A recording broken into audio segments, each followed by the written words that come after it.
Hello students, मैं doctor Gajendra पुरोहित और आज मैं आपके सामने स्टार्ट करने वाला हूं बेसल फंक्शन पे जो ऑर्थोगोनल प्रॉपर्टी होती है वो क्या होती है। इससे पहले मेरे जो पुराने वीडियोस हैं वो मैं यहां पे अपलोड कर चुका हूं, जिसके अंदर मैंने बेसल फंक्शन के अंदर आपको बताया था रिकरेंस रिलेशंस के प्रूफ बताए थे। देन उस पर बेस्ड मैंने इंपॉर्टेंट एग्जांपल्स आपके सामने लिए हैं। सो स्टूडेंट यहाँ पे आईटे 12 यहाँ पे जाके मेरे पुराने सभी वीडियोस आप देख सकते हैं, प्लस मेरे जो इंजीनियरिंग मैथमेटिक्स है, प्लस बीएससी आईएएस ऑप्शनल के लिए मैथमेटिक्स के जो इंपॉर्टेंट टॉपिक्स हैं, एंड देन गेट के लिए मैंने यहाँ पे बहुत अच्छा कंटेंट आपके लिए और आईआईटी जेम के लिए भी यहाँ पे अपलोड कर रखा है। और स्टूडेंट और भी जो वीडियोस मैं आगे आपके लिए अपलोड करता आ रहा हूँ और करता रहूँगा। और एक और चीज़ बताना चाहता हूँ कि जितने भी मेरे वीडियोस यहाँ पे अपलोडेड है, इन पे बेस्ड जितने भी एमसीक्यूज हैं जो एग्जाम में इंपॉर्टेंट है, लाइक कॉम्पिटेटिव एग्जाम में, उसके लिए भी मैं अभी जून जुलाई अगस्त में इसके ऊपर बहुत अच्छे वीडियोस लेके आने वाला हूँ। सो स्टूडेंट देखिए यहाँ पे जो ऑर्थोगोनल प्रॉपर्टी है वो क्या होती है और कैसे हम यहाँ पे इसको प्रूव करते हैं। सो ये orthogonal property for the Bessel function ये बोलती है, इसका स्टेटमेंट है, if alpha and beta are the distinct root of the JNX. ये जेएनएक्स क्या होता है? बेसल फंक्शन होता है, राइट। आप यहाँ पे जाके मेरे आईटेप में जाके आप देख सकते हैं मेरा स्टार्टिंग वीडियो, वहां मैंने आप जेएनएक्स के बारे में बताया था कि ये होता क्या है। सो ये बोलता है कि 0 to 1 x J n alpha x J n beta x dx is equal to, इसकी जो वैल्यू होती है, if alpha and beta is not equal then it is equal to 0। और अगर ये अल्फा और बीटा ये रूट है, अगर ये रूट बराबर है तो उस वाले केस में इसकी जो वैल्यू होगी वो इसके बराबर होगी या फिर इसके बराबर होगी, है ना। ये दोनों लाइक इससे ये निकलता है, सो इसके बराबर होते हैं। एक चीज मैं आपको बता दूं कि अल्फा और बीटा इसके रूट है, तो यहां पे एक रिजल्ट आएगा जेन अल्फा एंड जेन बीटा, इसकी वैल्यू क्या होती है? 0, क्योंकि रूट है तो उसको क्या करेगा वो सेटिस्फाई करेगा, मतलब इसको क्या करेगा ये 0 करेगा, है ना। तो ये यूज में आने वाला है, तो इसको मैं साइड में लिख के रख लेता हूं सो दैट कि आपको आगे ये पे क्या आएगा, काम आएगा, राइट। सो ये देखिए इसका प्रूफ देखिए, we know that the J n alpha x is the solution of equation. Like हमारे पास जो बेसल इक्वेशन होती है वो होती है x square d2y by dx square plus x dy by dx plus x square minus n square y is equal to 0। तो वो जेन x होता है ना, अगर ये लैम्बडा आ जाएगा तो यहाँ पे लैम्बडा स्क्वायर x स्क्वायर आ जाएगा, ध्यान रखने की जरूरत है, राइट। अब if u is equal to Jn alpha x and v is equal to Jn beta x is solution of this equation, तो उस वाले केस में यहाँ पे क्या होगा, जहां पे y है वहां पे क्या आ जाएगा, u आ जाएगा, तो ये आएगा x square d2u upon dx square plus x du by dx plus यहां पे अल्फा आ जाएगा, तो alpha square x square minus n square u is equal to 0, equation number 1। फिर मैंने आपको बोला कि v is equal to Jn beta x is also solution of this equation, तो ये इसको क्या करेगा, सेटिस्फाई करेगा, है ना। तो हमारे पास जो दूसरी इक्वेशन आएगी वो क्या आएगी, d2v bye dx square plus, अरे भाई यहाँ पे u की जगह हम क्या रख देंगे, v रख देंगे, क्लियर। सो ये आएगा यहाँ पे प्लस, ये अल्फा की जगह यहाँ पे क्या आ जाएगा, बीटा आ जाएगा, x square minus n square v is equal to 0, equation number 2। अब आपको क्या करना है, यहाँ पे थोड़ा सा प्रॉब्लम है तो मैं यहाँ थोड़ा सा आपको बता देता हूँ, है ना।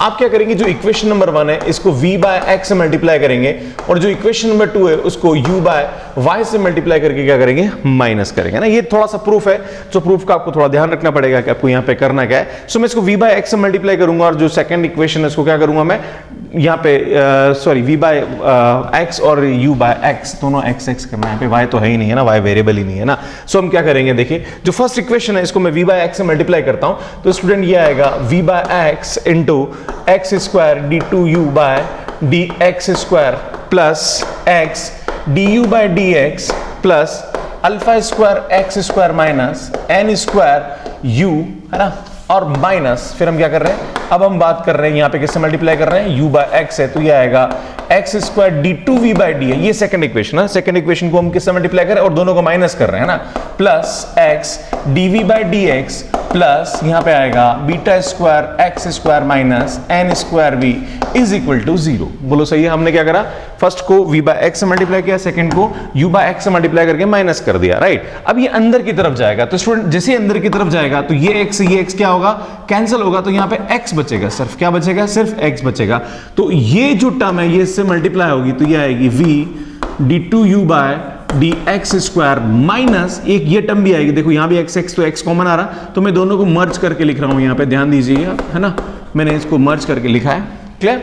नाउ अब देखिए ये x अंदर, ये टर्म इससे मल्टीप्लाई होगी, तो x क्या होगा स्टूडेंट, कैंसिल होगा, तो यहाँ पे जो हमारे पास टर्म आएगी वो कितनी आएगी, v du बाय dx, और यहां पे भी ये x कैंसिल होगा, तो यहां पे कितना बचेगा स्टूडेंट, माइनस का u dv बाय dx, इसको भी मैं ब्रैकेट में लिख लेता हूं, प्लस, अब देखिए स्टूडेंट ये जैसे यहां मल्टीप्लाई होगा तो यहां पे देखो uv बाय एक्स बनेगा, क्या बनेगा uv बाय एक्स, तो अंदर जो टर्म बचेगी वो क्या बनेगी alpha square x square minus n square, और स्टूडेंट ये भी इससे मल्टीप्लाई होगा तो यहां भी uv बाय एक्स बनेगा, पर ये माइनस साइन है तो इसके आगे क्या लग जाएगा माइनस लग जाएगा, बीटा स्क्वायर एक्स स्क्वायर और माइनस माइनस क्या हो जाएगा प्लस इज इक्वल टू 0। ये थोड़ा समझने की जरूरत है स्टूडेंट, मैंने दोनों को मिक्स करके लिखा है, फर्स्ट टर्म को फर्स्ट टर्म के साथ लिखा है, देन इसकी सेकंड टर्म को सेकंड टर्म के साथ लिखा है और थर्ड टर्म को थर्ड टर्म के साथ लिखा है कॉमन लेके, तो आपको थोड़ा सा समझना पड़ेगा, राइट।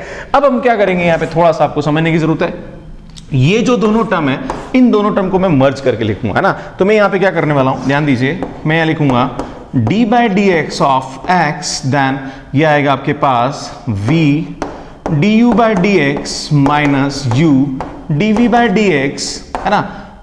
इसको मैं इन दोनों टर्म को मैं मर्ज करके ऐसा लिख सकता हूं, है ना। अब आप बोलोगे सर आपको तो इतने साल से पढ़ा रहे, आपको पता है कि सर कौन सा क्या लिखना है, हमें कैसे पता पड़ेगा ऐसा लिखना है। तो मैं आपको बताना चाहता हूं कि इसको एक फंक्शन मानिए, इसको दूसरा फंक्शन मानिए, फिर हम क्या करेंगे, इसको छोड़ेंगे, इसका डिफरेंशिएशन करेंगे तो ये टर्म आएगी, है ना, कुछ और टर्म आएगी तो वो कैंसिल हो जाएगी, है ना। फिर प्लस इसका डिफरेंशिएशन करेंगे और इसको छोड़ेंगे तो ये टर्म आएगी ना, तो इन दोनों को ऐसा हम लिख सकते हैं, क्लियर।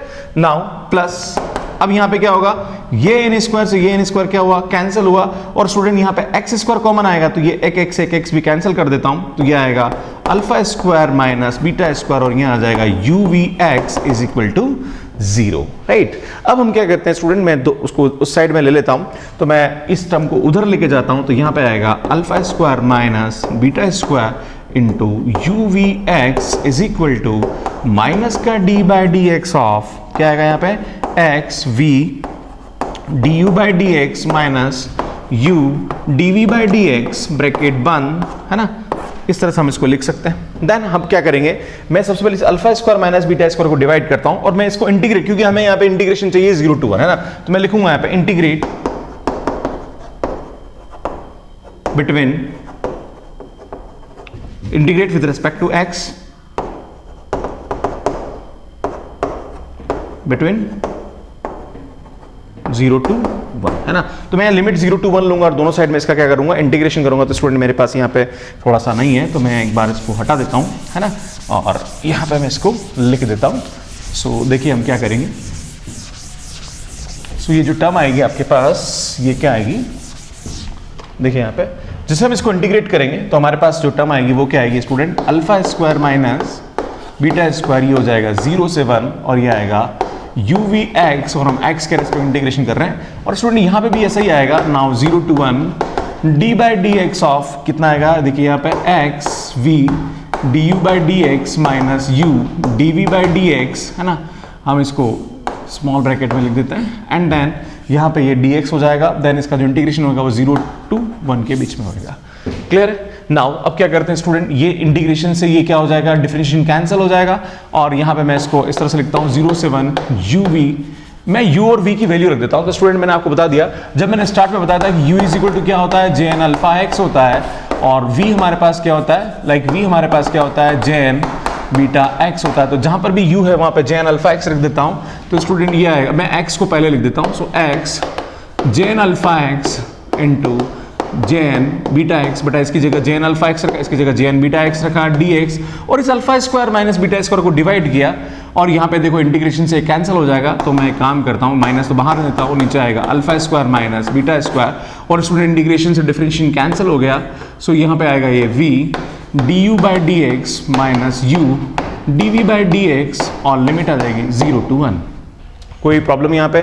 सो अब नेक्स्ट आगे क्या करते हैं, अब स्टूडेंट यहाँ पे du बाई डी एक्स की वैल्यू चाहिए, तो मैं इसको डिफरेंशिएशन करूंगा, है ना, मैं इसका du बाई डी एक्स निकालूंगा, तो कितना आएगा, देखो ये आएगा jn डैश अल्फा एक्स, और अल्फा आगे की तरफ आ जाएगा, इस टाइप से हम इसका dv बाई डी एक्स निकालेंगे, तो स्टूडेंट यहाँ आएगा beta jn dash beta x, तो ये सब वैल्यू उठा के हम यहाँ रखने वाले हैं। सो देखिए आप यहाँ पे क्या होगा, 0 to 1 x jn alpha x jn beta x into D x is equal to minus का 1 upon alpha square minus beta square. Student ये x एज इट इज रहने दीजिए, है ना, देन यहाँ पे हम वैल्यू रखेंगे, तो v की वैल्यू तो jn क्या आएगा, यहाँ पे अल्फा x आएगी, देन इसकी वैल्यू आएगी alpha jn dash alpha x, sorry ये बीटा है, बिकॉज v की वैल्यू बीटा है ना, माइनस इसकी वैल्यू आएगी आपके पास u की वैल्यू आएगी Jn alpha X into beta Jn dash beta X limit 0 to 1 है ना। लिमिट क्या आएगी यहाँ पे 0 to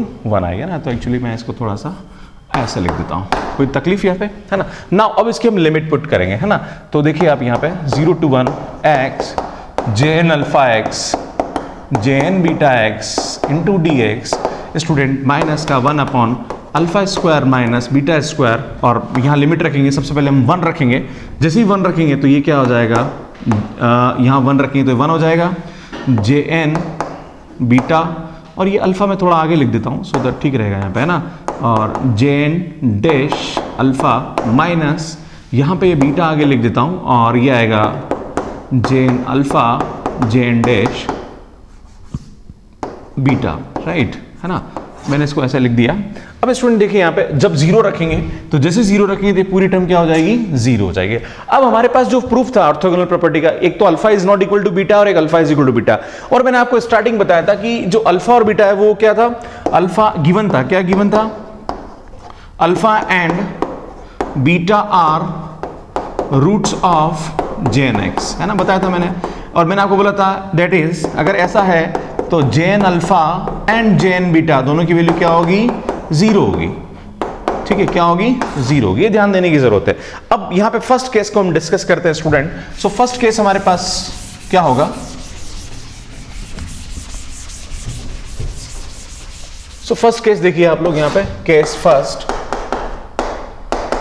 सो केस फर्स्ट में क्या बोल रहा है, if alpha is not equal to beta.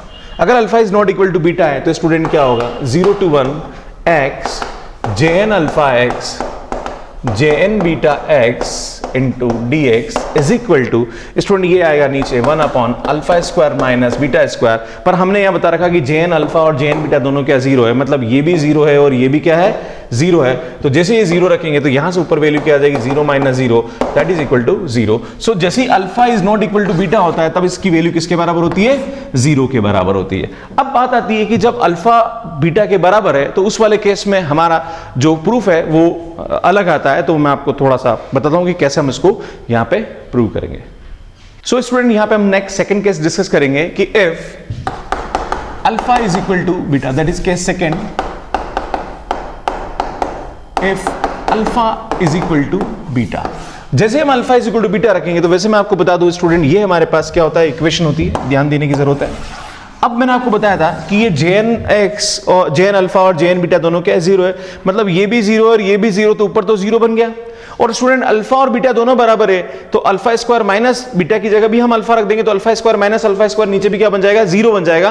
तो ये 0/0 बन जाएगा है ना, मतलब क्या बनेगा इस केस में क्या बनेगा ये 0/0 बनेगा। और जब भी 0/0 बनता है तो हम यहाँ पे क्या करते हैं डीएल हॉस्पिटल लगाते हैं ना। तो मैं इस लाइन को वापस यहाँ लिख देता हूँ सो दैट कि आपको समझ में आए, x Jn alpha x Jn beta x d x is equal to, मैं इसको थोड़ा सा लिख देता हूँ यहाँ पे 1 upon alpha square minus beta square, और मैं इसको लिख रहा हूँ यहाँ पे ये आएगा अल्फा जेन beta Jn dash alpha minus beta जेन अल्फा जेन डैश बीटा है ना, ये हमारे पास दे रखा है। और जब भी हम यहाँ पे alpha is equal to beta होगा तो नीचे 0 हो जाएगा और यहाँ पे जेन अल्फा और जेन बीटा भी 0 है। सो ये 0/0 हो रहा है। और जब भी 0/0 होता है तो हम वहां पे क्या लगाते हैं डीएल हॉस्पिटल लगाते हैं। तो स्टूडेंट डीएल हॉस्पिटल के बारे में थोड़ा सा मैं आपको आइडिया दे देता हूँ कि अगर हमारे पास लिमिट x टेंड्स टू 1 दे रखा है और यहाँ पे दे रखा है x - 1 upon x square minus 1, तो इसका मतलब ये हुआ कि हम इसको x अगर ये 0/0 होता है तो हम क्या करते हैं इसको अगर हम सॉल्व करेंगे तो क्या आएगा यहाँ पे लिमिट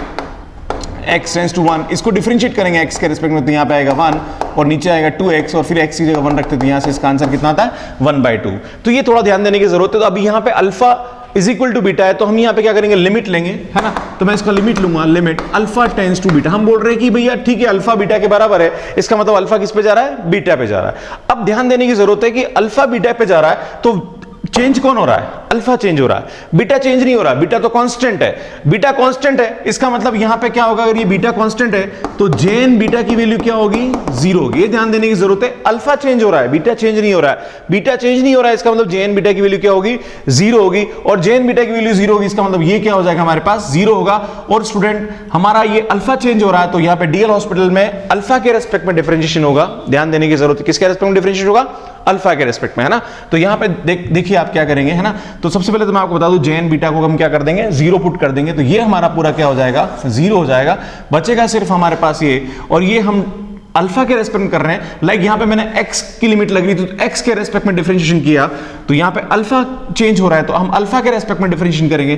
तो स्टूडेंट ये माइनस तो यहां पे हम रहने देते हैं, ये जो ऊपर वाली टर्म ये तो 0 हो गई, बिकॉज जेन बीटा 0 हो जाएगा। और यहां पे हम इसका डिफरेंशिएशन करेंगे, तो ये कितना आएगा? सबसे पहले मैं आपको ऊपर वाले का करके दिखा देता हूं। तो ये तो 0 हो गया, देन बीटा, और ये हो जाएगा जेन डैश अल्फा, क्योंकि अल्फा के रेस्पेक्ट में हो रहा है। बीटा जेन बीटा 0 है, जेन डैश बीटा 0 नहीं है, प्लीज ध्यान रहे आप, है ना। और हम इसका डिफरेंशिएशन करेंगे, तो माइनस बाहर ही है, और ये अल्फा का कितना हो जाएगा स्टूडेंट? 2 अल्फा हो जाएगा, है ना। ये थोड़ा सा ध्यान दें आप। नाउ माइनस माइनस क्या हो जाएगा? प्लस, और जहां पर भी अल्फा है वहां क्या रख दीजिए आप? बीटा रख दीजिए, ना। तो जहां पर भी अल्फा है वहां बीटा रख देता हूं, तो कितना आएगा student? Beta Jn dash beta, Jn dash beta, है ना, डिवाइडेड बाय नीचे कितना हो जाएगा? 2 बीटा, बीटा से बीटा कैंसिल और दोनों मल्टीप्लाई होंगे, तो जेन डैश बीटा का होल स्क्वायर अपॉन 2, ये इसका आंसर आएगा। स्टूडेंट अल्फा और बीटा दोनों बराबर है, तो मैं इसको ऐसा भी लिख सकता हूं, क्या लिख सकता हूं? जेन डैश अल्फा का होल स्क्वायर अपॉन 2। और स्टूडेंट एक रिलेशन होता है जिससे हम जानते हैं कि Jn dash x is equal to कितना होता है? Jn plus 1। एक्चुअली ये रिलेशन को मैं यहाँ पे बताना चाहता हूँ कि कैसे आता है, पर आपको थोड़ा सा यहाँ समझना पड़ेगा। तो यहाँ पे प्रूफ आता है, इसका छोटा सा प्रूफ है कि ये इसकी वैल्यू किसके बराबर होती है। तो हम एक रिकरेंस रिलेशन जानते हैं, जो मैंने आपको बताया था, और वो रिकरेंस रिलेशन होता है Jn dash x is equal to n by x J N X minus J N plus 1 x, है ना।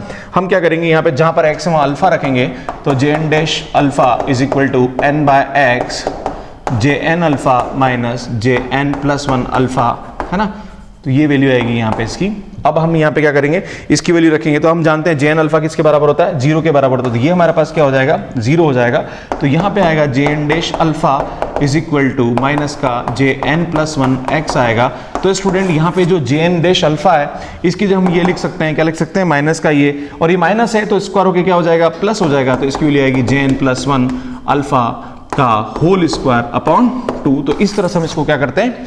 प्रूव करते हैं। तो स्टूडेंट मुझे यहाँ लगता है कि जो ऑर्थोगोनल प्रॉपर्टी है वो आपको समझ में आएगी। सो ऑर्थोगोनल प्रॉपर्टी के अंदर होता क्या है, alpha is not equal to beta है, तो उस वाले केस में इसकी जो वैल्यू होती है, लाइक इसकी जो वैल्यू होती है वो कितनी होती है? 0 होती है। और जब alpha is equal to beta होता है उस वाले केस में 0/0 होता है। तो यहाँ पे डीएल हॉस्पिटल का कंसेप्ट हम इसको यहाँ पे क्या करते हैं? प्रूव करते हैं। सो स्टूडेंट इसके बाद मैं आपके सामने लेके आने वाला हूँ जो लीजेंड्रे है उसका रिकरेंस रिलेशन के 2-3 क्वेश्चन आपके सामने प्रूव करूंगा। फिर उसके बाद लीजेंड्रे की orthogonal property and then Rodrigues formula हम यहाँ पे प्रूव करेंगे। उसके बाद बहुत ही जल्दी मैं आपके सामने partial differential equation with constant coefficient पे मैं आपके सामने अच्छे से वीडियोस लेके आने वाला हूं। So student thank you so much for watching my videos. Last में यहाँ पे प्लेलिस्ट आ रही है, आप प्लीज मेरी प्लेलिस्ट को देख सकते हैं और यहाँ पे जाके आप मुझे सब्सक्राइब कर सकते हैं। Thank you so much for watching my videos. Thank you.